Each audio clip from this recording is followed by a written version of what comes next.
olsam hayranım. Allah'ım yürüyen bir güne cennette yanı davranmaz eller madam yanıma. Bu ömrü bile yaşamayı severim. Mahvedi seller bari severim. Hem geçmişim hem geçen ömrümü Allah'ına sayılır.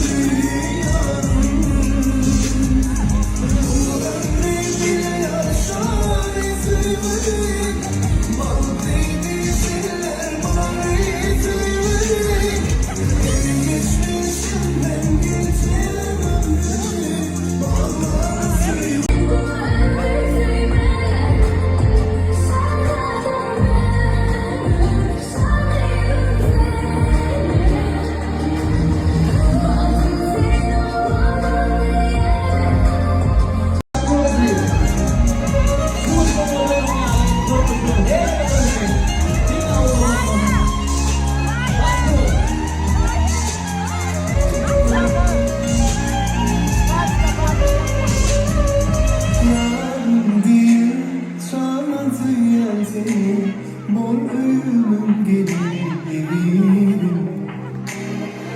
Verdin beni, aşık ettin beni. Doğmuş olsam hayranım.